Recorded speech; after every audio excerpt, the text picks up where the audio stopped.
श्री स्वामी समर्थ मंडळी. उन्हाळी वाळवणाचा असा एक पदार्थ की जो बनवल्यानंतर वर्षभर भाजी काय बनवावी हा प्रश्न तुम्हाला पडणार नाही. हा पदार्थ एकदा बनवून ठेवा घरामध्ये, भाजीला काय नसेल तेव्हा तुम्ही सहज बनवू शकता आणि चवीला अप्रतिम लागतो.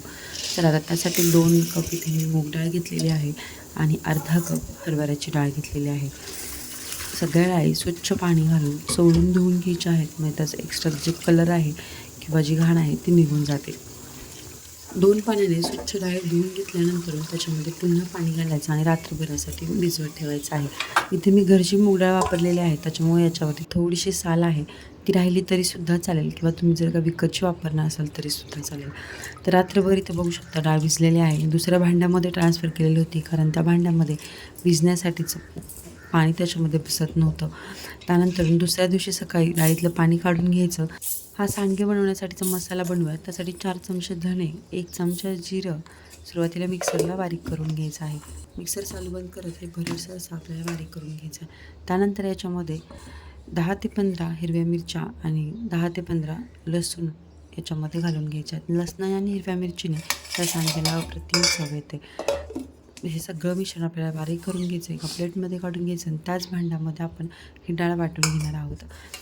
तर डाळ वाटतानाची काळजी काय घ्यायची, आपण जी मूग डाळ आहे ती लवकर वाटल्या जाते, त्याच्यामुळं मूग डाळ जी आहे ती वाटताना मिक्सर चालू बंद करत आपल्याला वाटून घ्यायची आहे. जास्त बारीकसरही वाटायची नाही किंवा जास्त मोठी ठेवायची नाही. तुम्ही एकदम जर का पेस्ट बनवलीत तर जे सांडगे आहेत ते लवकर शिजत नाहीत आणि चवीलासुद्धा तितकेसे छानसे लागत नाहीत.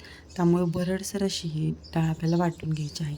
जसं की आपल्याला मोठा रवा असतो त्यापेक्षा थोडीशी मोठीशी वाटायची ही डाळ आणि ही सगळी डाळ याच पद्धतीने वाटून घ्यायची आहे. आता डाळीचं म्हणाल तर पाणी न घालता वाटायची आहे आणि जर का डाळ तुम्ही 2 तासासाठी भिजत ठेवली तर थोडीशी घट्टसर वाटली जाते आणि रात्रभरासाठी भिजत ठेवली तर थोडंसं पाण्याचं प्रमाण त्या डाळीमध्ये जास्त होतं. त्यामुळे डाळ जी आहे ती अशी पातळसर थोडीशी वाटते तुम्हाला. त्याच्यामुळे तुमच्यावरती तुम्ही 2 तासासाठी भिजवून ठेवा किंवा रात्रभरासाठी. तर इथे बघू शकता सगळी डाळ वाटून घेतलेली आहे. त्यानंतर आपण जो मसाला तयार केला होता तो याच्यामध्ये घालून घेतलेला आहे. 1 पाव चमचा हिंग याच्यामध्ये घालून घ्यायचं आणि चवीनुसार मीठ घालायचं.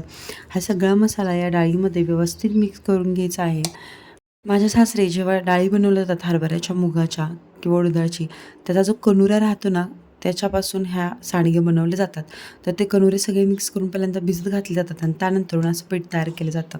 तर हे जे पीठ आहे ते कांदा टाकून, जिरं, मोहरी, कोथिंबीरीचा तडका देऊन याचं बेसनसुद्धा केलं तरी खूप छान लागतं. गावाकडे ज्या दिवशी हे सांडगे घातले जातात त्या दिवशीची भाजी फिक्स असते, ते म्हणजे या डाळीपासून बनवलेलं बेसन आणि चवीला अप्रतिम लागतं. कोणी कोणी या पद्धतीचं बेसन खाल्लं ते नक्की कमेंट करून सांगा. आणि इथे बघू शकता सगळा मसाला या डाळीमध्ये मिक्स करून घेतलेला आहे. ताट घ्यायचं आहे आणि ताटामध्ये या पद्धतीने सांडगे आपण तोडून घेणार आहोत.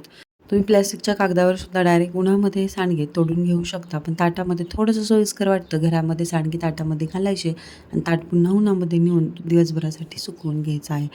2 दिवस कडकडीत उन्हामध्ये हे सांडगे वाळवल्यानंतर एका प्लॅस्टिकच्या बरणीमध्ये घालून तुम्ही वर्षभरासाठी स्टोअर करू शकता. मटकीच्या सांडग्यांपेक्षा हे मुगाचे सांडगे तोडायला अतिशय सोपे असतात आणि घालायला सुद्धा एवढे पटपट उरकतात. अजिबात जास्तीचा वेळ वगैरे लागत नाही. बघू शकता मस्तपैकी तुम्हाला हव्या त्या आकारामध्ये लहान मोठे तुम्ही सांडगे तोडू शकता. तर काही ठिकाणी याला सांडगे तोडणंही म्हणतात, सांडगे घालणंही म्हणतात किंवा सांडगे फोडणंही म्हणतात. तुमच्याकडे काय म्हणतात ते सुद्धा कळवा. तर इथे बघू शकता हे परत आणि ताटामध्ये मी सांडगे तोडून घेतलेले आहेत. याच पद्धतीने बाकीच्या सुद्धा ताटांमध्ये सांडगे तोडून घेतले आणि 2 दिवस कडकडीत उन्हामध्ये वाळवले. किती सुंदर कलर आलेला आहे आणि एकदम मसालेदार असे सांडगे बनवून तयार झालेले आहेत. असा कच्चा जरी खाल्ला तरीसुद्धा सांडगे अतिशय चविष्ट लागतात. चला तर मग पुन्हा भेटूयात अशाच रेसिपींसोबत. तोपर्यंत सगळ्यांनी मस्त खा, स्वस्त राहा. चॅनलला जरूर सबस्क्राईब करा. धन्यवाद.